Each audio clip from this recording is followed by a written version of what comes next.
Un honneur et un bonheur de vous retrouver après une tournée géostratégique des plus intenses, des plus importantes, qui nous a vu voyager avec le staff directeur de notre ONG Urgence panafricaniste à différents endroits dans le monde, dans le but d'intensifier notre lutte contre ce globalisme en tant que tel, dans le but d'intensifier notre lutte dans la logique de la résistance vis-à-vis de l'uniformisation du monde promue par l'oligarchie d'Occident.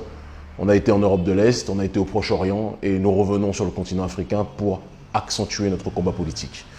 Nous ne rentrerons pas dans le détail d'un certain nombre d'accords qui ont été passés, qui ont été conclus, mais la seule chose que je peux vous dire, c'est que les marionnettes de l'Occident, ça va être compliqué pour eux dans les temps à venir et ce n'est pas fait pour nous déplaire, c'est le moins que l'on puisse dire.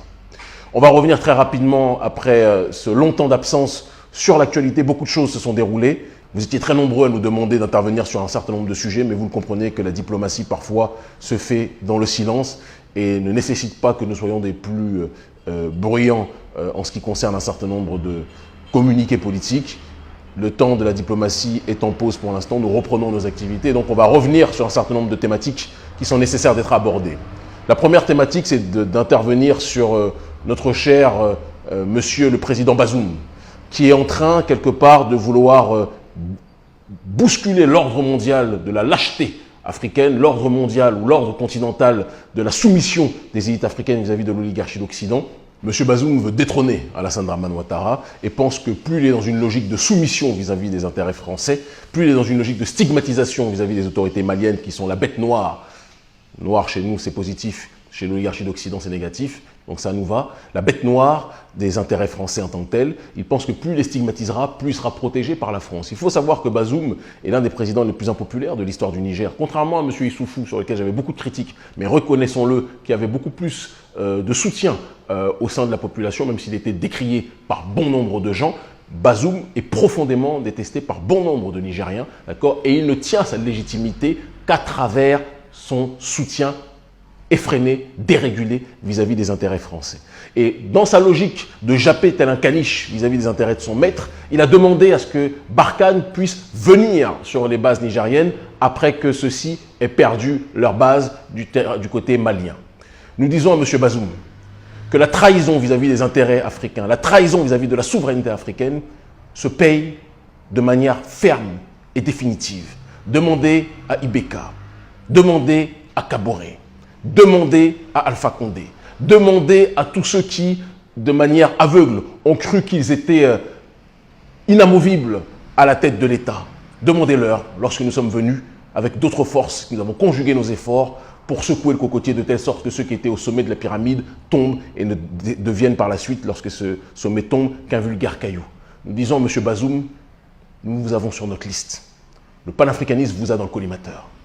Tant que vous contribuerez à soutenir de manière aveugle les intérêts français plutôt que défendre les intérêts nigériens. Vous avez un pays qui est riche, vous avez un pays qui est puissant, vous avez un pays qui a toutes les matières premières, qui a des ressources qui pourraient alimenter, qui pourraient donner une dignité réelle à la population nigérienne si ces ressources étaient utilisées pour notre souveraineté et non pas pour les intérêts étrangers. Mais en agissant de la sorte, vous ne faites que brader votre pays dans la continuité de ceux qui vous ont précédés, mais en accentuant le processus quelque part d'asservissement. Je vous dis, même vos prédécesseurs sur lesquels nous avions des critiques n'étaient pas autant empreints d'une dynamique de lâcheté que vous. C'est important de le dire et nous n'accepterons plus jamais que vous manquiez de respect aux autorités maliennes parce que ces dernières prennent leurs responsabilités, d'accord? Et ce n'est pas parce que les autorités maliennes ne parlent pas beaucoup que cela signifie que vous pouvez leur manquer de respect de cette façon. Nous vous le disons simplement, c'est un avertissement, mais ne dépassez pas trop les limites, M. Bazoum, parce que je vous le dis, le vent du panafricanisme risque de frapper à votre porte très prochainement. Prenez très au sérieux ce que nous disons. L'année est longue. Vous finirez par comprendre. Je ferme cette parenthèse-là. Barkhane aussi, malheureusement, on a appris que le président Talon, les autorités béninoises ont rencontré, c'est important de le dire, d'après les informations qui nous ont été exposées, ont rencontré, il y a d'ailleurs un communiqué très intéressant du Parti communiste béninois, d'accord, qui a parlé avec très grande efficacité, très grande efficience, et nous tenons à le préciser, c'est important de le dire, d'accord, du fait que les autorités béninoises avaient rencontré les autorités françaises, militaires françaises, pour parler de la potentialité d'une collaboration vis-à-vis du terrorisme que nous rencontrons dans la zone du Sahel et de l'Afrique de l'Ouest. Alors nous tenons à dire aux autorités béninoises, dont nous ne sommes pas surpris, puisque l'oligarchie prédatrice néolibérale, qu'elle soit noire ou blanche, ils ont toujours des points communs et ils savent toujours communiquer d'une façon à pouvoir chacun retrouver leurs propres intérêts et partager un certain nombre d'informations qui leur permettront d'être encore plus soudés vis-à-vis du prolétariat africain qui se fait saigner par cette double entité. C'est les deux facettes d'une même pièce de prédation en réalité. Monsieur Talon, vous dites que vous voulez lutter contre le terrorisme. Mais vous pensez que vous pouvez lutter contre le terrorisme, vous pouvez lutter contre le feu en invitant le pyromane pour lutter contre ce même feu. Le pyromane, c'est celui qui allume le feu. Ceux qui ont allumé le feu en Libye, ceux qui ont détruit la Libye pour prendre les ressources, c'est eux que vous appelez pour qu'ils viennent effectuer la sécurité dans nos pays. Mais pourquoi êtes-vous tant soumis aux intérêts étrangers, Président Talon? Pourquoi êtes-vous tant aliéné, même si vous vous donnez un vernis quelque part de souveraineté, mais pourquoi systématiquement, lorsque l'Occident arrive, vous vous soumettez tous les uns après les autres, comme si c'était Dieu, comme si c'était l'esprit créateur qui se manifestait à travers ces derniers?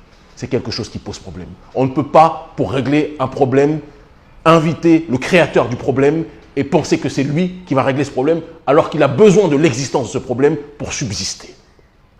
Tant que vous ne comprendrez pas cela, le vent de la contestation qui se levait à différents endroits risque de se lever dans les prochains mois aussi au Bénin. Je vous le dis, Président Talon, nous savons que vous êtes un agent des intérêts occidentaux sur le continent africain, d'accord?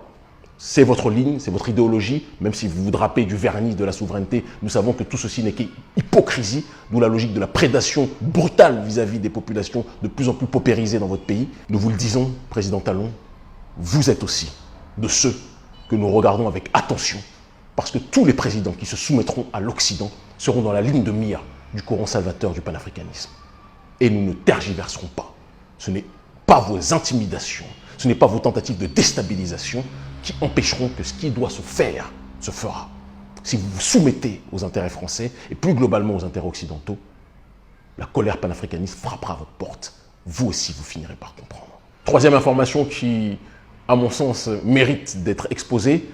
Le Mali a interdit avec une très grande dignité, avec un très grand courage, avec un très grand héroïsme, les médias manipulateurs, les médias mensonges, les médias corrupteurs, que sont RFI, que sont France 24, d'accord, des médias qui passent leur temps à déstabiliser les États qui s'opposent à l'hégémonie occidentale.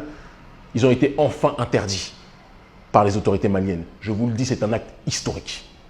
Historique qui a été effectué. Je sais que le Mali, les autorités maliennes ont pris cette décision en étant très bien conseillés par d'autres entités que je ne citerai pas, d'accord, qui s'opposent à l'hégémonie occidentale aussi. Je dis bravo au président Assimi Goïta, à son gouvernement qui prend ses responsabilités sur ce terrain. Nous les soutenons 1 milliard de fois. Et nous allons constituer dans les temps à venir, il le faudra, d'accord, des médias, parce que c'est ça la véritable clé, de plus en plus de médias africains 100% indépendants, d'accord, et qui seront dans cette logique de la souveraineté. Il y en a quelques-uns qui sont présents, je travaille dans l'un d'entre eux, Vox Africa notamment, mais il faut que l'offre des médias africains qui sont sur cette ligne souverainiste soit de plus en plus grande. Et plus on aura une offre telle que celle-ci, plus on pourra contrecarrer les informations mensongères et hypocrites de France 24 et de RFI. Et je dis à nos frères et sœurs qui travaillent dans ces médias, ne durez pas trop longtemps, parce que tôt ou tard, il faudra choisir votre camp. Vous ne pouvez pas être pour la souveraineté de votre population et travailler durablement dans un média qui passe son temps à saper la souveraineté de vos nations. Très important de le dire, et la souveraineté plus globalement de vos populations. C'est important là aussi de le préciser. Donc bravo aux autorités maliennes. J'ai fêté ça, on était en pleine tournée quand les choses ont été effectuées, d'accord. J'ai fêté ça à un degré inimaginable.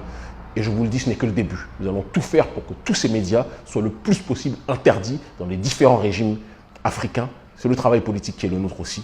Une nouvelle Afrique est en train d'apparaître à l'horizon et nous avons la responsabilité, d'accord, de faire en sorte que ce soit une logique durable, d'accord, que cette transformation sociétale soit durable, réelle, pas de surface, mais surtout de fond. C'est le travail métapolitique qui est le nôtre. Je profite aussi de cette fenêtre sur le Mali pour dire à la CEDEAO, qui est l'organe de la justice globaliste, là aussi néolibérale plus que jamais, d'accord, qui, à côté de cette justice néolibérale globaliste, est aussi quelque part le syndicat des chefs d'État soumis aux intérêts occidentaux.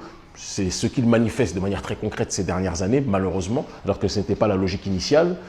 Lorsque ces derniers imposent un agenda aux autorités maliennes, nous rappelons que les seuls qui sont habilités à dire ce qu'ils veulent en termes de gestion de leur cité, gestion de leur État, c'est le peuple malien. Ce n'est pas la CEDEAO d'imposer un agenda, de dire ce qui est bon ou mauvais vis-à-vis de la population malienne, d'accord, Arrêtez d'imposer votre agenda mafieux, qui est quelque part l'agenda jumelé avec les intérêts français.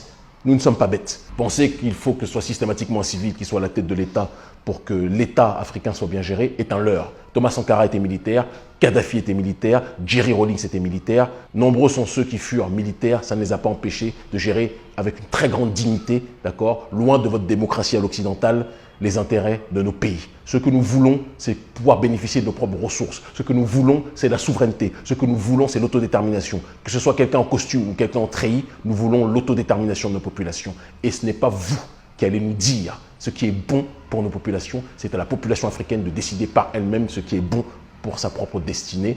Et la rue a montré qu'elle soutenait le régime malien. Non pas qu'elle idéalisait Assimi Goïta en disant que c'était l'homme providentiel ou autre, mais elle était proche de ce dernier parce qu'elle a compris la logique dans laquelle il a effectué avec ces éléments cette opération de restauration de l'État, non pas de coup d'État, et nous soutenons ce dernier dans cette logique-là. Arrêtez de nous manipuler CEDEAO, et plus vous attaquerez les autorités maliennes, plus vous risquez de faire monter la contestation africaine. Nous nous sommes mobilisés déjà contre vous, et nous allons, je vous le dis, que ce soit la CEDEAO, que ce soit l'OTAN, que ce soit l'Union européenne, d'accord, que ce soit les États-Unis, que ce soit les intérêts français, tous ces intérêts occidentaux qui sont là et qui pullulent sur le continent africain, on va vous secouer dans les temps à venir. J'en fais le serment devant Dieu Tout-Puissant. On ne vous laissera pas tranquille puisque vous passez votre temps à penser que le continent africain est votre bijouterie. Non, c'est notre terre à nous, notre terre-mère, et nous n'accepterons pas que des bandits sans repère viennent tenter de la déstabiliser systématiquement. L'Afrique libre ou la mort, nous vaincrons, ils finiront par comprendre. Adhérez à l'ONG Urgence Panafricaniste, partout où vous êtes. Le combat va s'accentuer dans les temps à venir, je peux vous le garantir. L'Afrique libre ou la mort, nous vaincrons, ils finiront par comprendre.